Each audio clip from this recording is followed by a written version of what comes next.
ഇവർക്ക് സമനില നഷ്ടപ്പെട്ടിരിക്കുകയാണ്. ഇന്നലെ ഈ സഭയിൽ കലക്കവെള്ളത്തിന്റെ ഒരു കുപ്പിയുമായി പ്രതിപക്ഷ നേതാവ് വന്നു. ഞങ്ങളൊക്കെ ജലപീരങ്കിയുടെ മുമ്പിൽ ഒരുപാട് സമരം ചെയ്തവരാ.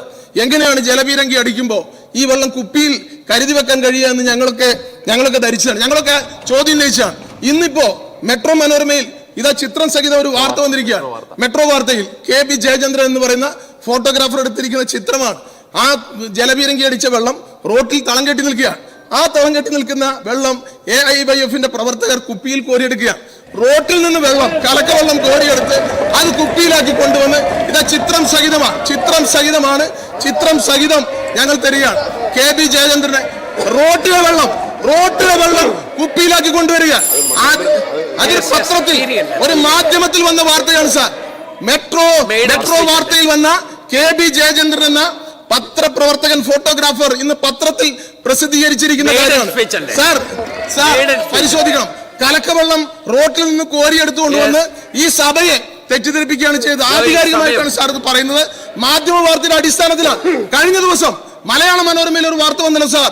100 കോടി രൂപ ഖജനാവ് നഷ്ടപ്പെട്ടിരിക്കുകയാണ്. ബാർ ഉടമകൾ കേരളത്തിന്റെ ഖജനാവിലേക്ക് കൊടുക്കേണ്ടിയിരുന്ന 100 കോടി രൂപ നികുതി അടച്ചിട്ടില്ല.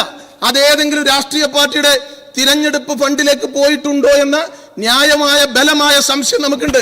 ഇതിനെ സംബന്ധിച്ചുള്ള അന്വേഷണം നടക്കണമെന്നാണ് എനിക്ക് പറയാനുള്ളത്. ഞാൻ എന്റെ പ്രസംഗം അവസാനിപ്പിക്കുകയാണ്. ഈ ബഡ്ജറ്റ് നടപ്പിലാകാൻ പോകുന്ന ബഡ്ജറ്റാണ്. പ്രകടന പത്രികയിൽ ഞങ്ങൾ പറഞ്ഞ വാഗ്ദാനങ്ങൾ അച്ചടിച്ച മഷി ഉണങ്ങും മുമ്പ് കേരളത്തിലെ സ്ത്രീകൾക്ക് സൗജന്യ യാത്ര അനുവദിച്ച ഗവൺമെന്റാണ്. അധികാരത്തിൽ വന്ന മാസങ്ങൾക്കുള്ളിൽ വലിയ മാറ്റമുണ്ടാക്കി, ഓപ്പറേഷൻ തുഫാൻ ഉൾപ്പെടെ.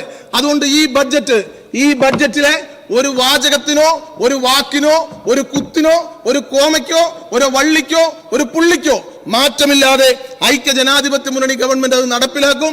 ഞങ്ങൾ ഉമ്മൻചാണ്ടി എന്ന ഗവൺമെന്റ് അതിവേഗം ബഹുദൂരം എന്ന ആശയം ഈ കേരളത്തിൽ സാക്ഷാത്കരിച്ച് കൊച്ചി മെട്രോയും കണ്ണൂർ വിമാനത്താവളവും വിഴിഞ്ഞം തുറമുഖവും സ്മാർട്ട് സിറ്റിയും നടപ്പിലാക്കിയതുപോലെ നിങ്ങൾ 10 വർഷമായി കോഴി മുട്ടയ്ക്ക് മുകളിൽ അടയിരിക്കുന്നത് പോലെ നിങ്ങൾ അടയിരുന്ന ലൈറ്റ് മെട്രോ ഉൾപ്പെടെയുള്ള മുഴുവൻ പദ്ധതികളും സമയബന്ധിതമായി പൂർത്തീകരിക്കും.